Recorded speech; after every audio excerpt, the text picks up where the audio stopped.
The FBI is without a permanent director at this point, although Mr. Trump's nominee Kash Patel could get a vote as early as this week. We turn now to Frank Figliuzzi. He is a former FBI Assistant Director for Counterintelligence who joins us from Houston.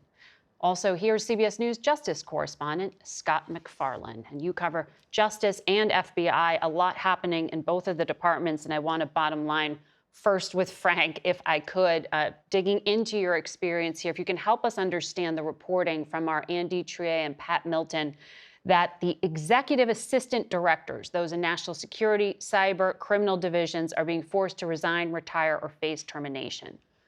What does it mean to have those positions forced out?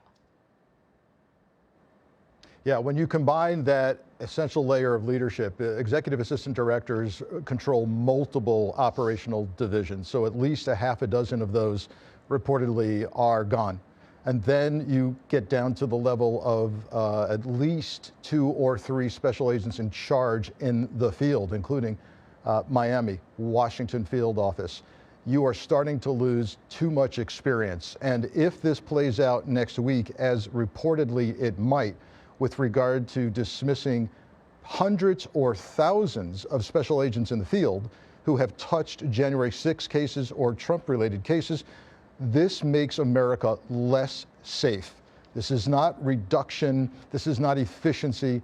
It makes America less safe when you lose that much expertise this quickly.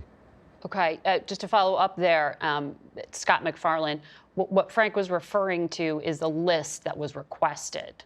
CBS's Rob Laguerre actually obtained the memo from acting Deputy Attorney General Emil Bove, who was previously the personal attorney for Donald Trump. Yeah. He ordered the acting director of the FBI to compile everyone who was an employee who was assigned to the 1,500 January 6 cases. There were also 8 executives pushed out. Is this a legal and lawful order? Are FBI officials going to actually fire the people on these lists? The list is required and must be produced by 12 p.m. Eastern Time Tuesday, according to our latest reporting. Whether it is produced is a different question. But the bottom line here is that such a list, Margaret, would include FBI employees from every FBI field office across the country. This is not just a Washington investigation. The January 6 cases went nationwide. What's more, a lot of the names that are going to be on this list, according to my reporting, are already public domain. They're in the court filings. They're in the court docket. They're already out there. So it's going to be difficult to mask anybody's name or anybody's identity.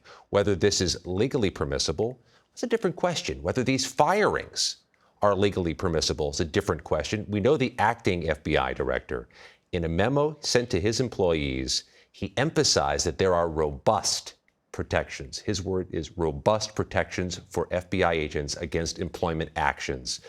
Feels to me like there is a galvanization of FBI employees if they want to fight this, to try to make some effort to push back. Whether they do so, it's a different question. That's why I was asking, is it actually going to be firings, or is this actually just going to be, you can't do what the president's team is pressing to do? Brian Fitzpatrick, you know him from covering The Hill. He's a Republican from Pennsylvania, used to be an FBI agent, gave CBS a statement I want to read here. He says he wants to emphasize to the administration, line-level street agents have little to no control over the office to which they're sent, the cases to which they're assigned, and the leads which they are asked to cover. Much like the military, they go where they are told and perform the investigative duties that their chain of command orders them to do. Frank, I know you know this, but that is a Republican explaining the basic function of how law enforcement works. It sounds like there's going to be pushback on the potential of these firings. Yes, indeed. It's been reported by multiple media outlets that the acting director pushed back very hard and very loudly against the DOJ request. And reportedly, he may have been threatened with termination himself. Interestingly enough, both the acting director and acting assistant director would be on that list. They both worked Jan 6 related cases or Trump related cases. So we've got a potential standoff that's here. But yes, line agents did nothing outside of the law or attorney general guidelines. They simply worked criminal cases, in many cases gained convictions and guilty pleas. And if they were literally all to be pushed out the door, we would be talking about thousands of FBI agents. There's only 14,000 agents in the field, and we'd be talking close to 6,000 of them who worked such cases.